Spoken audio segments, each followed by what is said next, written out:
Hi everyone. तो मैं निकल चली हूँ अपने वृंदावन की ट्रिप के लिए, जैसा कि मैंने अपने पहले शॉर्ट्स में आपको बताया है। तो मैं यहाँ से खड़े होकर के इंतज़ार कर रही थी मेट्रो के आने के, और मेट्रो के आने में बहुत टाइम था। तो मैं सोची कि क्यों ना थोड़ा बदमाशी कर लूँ, तो मैं यहाँ पर उछल कूद करना स्टार्ट कर दी और अपनी मम्मी को परेशान करने के लिए यहाँ वहाँ भागना शुरू कर दी। फिर मम्मी ने कहा कि चलो जल्दी से आ जाओ, मेट्रो आ गई है, अब हमें बैठना है। फिर हम मेट्रो का गेट खुलने का इंतज़ार कर रहे थे और गेट खुली, फिर हम बैठ गए और मेट्रो से हम पहुंच गए थे न्यू दिल्ली से हमने पकड़ा ट्रेन और ट्रेन से निकल गए थे हम वृंदावन के ट्रिप के लिए।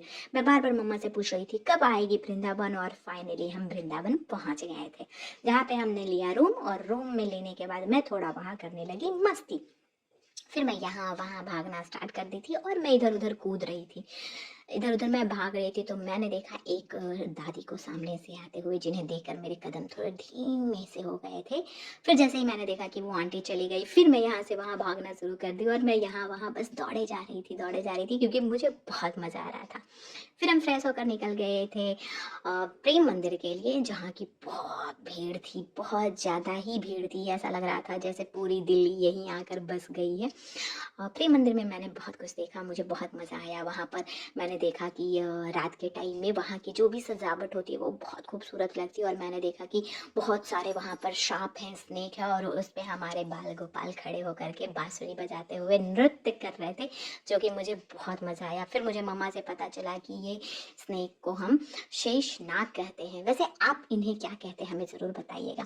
फिर वहाँ से देखने के बाद मैं आगे बढ़ी और आगे मैंने देखा कि वहाँ पे बहुत सारे गाय चर रही थी, और वहाँ पे कृष्ण जी के साथ उनके भाई बलराम भी थे, दोनों गायों को चरा रहे थे। और ये रहा मंदिर का नज़ारा, बहुत खूबसूरत लगता है मंदिर। फिर थोड़ी दूर पे वहाँ पर मैंने देखा कि कृष्ण ने गोवर्धन को अपने उंगली पे उठाया हुआ था, और वो बहुत खूबसूरत नज़ारा था। वैसे आप जब कभी जाते हैं वृंदावन तो ये गौर से देखिएगा कि उन्होंने अपनी काली उंगली पर अपने उस पूरे जो गोवर्धन पेड़ है, गोवर्धन पहाड़ है ना, उसको अपनी उंगली पे उठाया है, और वो विदाउट सपोर्ट है, जो कि बहुत बहुत अच्छा था। उसके बाद फिर कल की सुबह होकर के हम निकल चलते हैं नंदगांव के लिए, जहाँ पर मैंने नंद जी का मंदिर देखा, और वहाँ पर मैंने एक छोटी सी बंदर देखी जो अपनी माँ में चिपकी हुई थी। और ये रहा नंदगांव का नज़ारा, जो कि अब कुछ ऐसा दिखता है 5500 साल के बाद। नंदगांव कुछ इस कदर दिखता है, जो कि कृष्ण की याद दिलाती है। और फिर हम निकल जाते हैं बरसाना के लिए, जो कि बहुत ऊंचाई पे बसी हुई थी, और यहाँ मैंने बहुत कुछ देखा। ऊपर से वो बरसाना किस तरह का दिखता है, मुझे बहुत प्यारा लग रहा था। वो जो ऊपर चोटी दिख रही है ना, वहाँ पर राधा रानी का जो मंदिर है, जहाँ पर हम देखते हैं महारानी जी, श्री लाडली जी महारानी।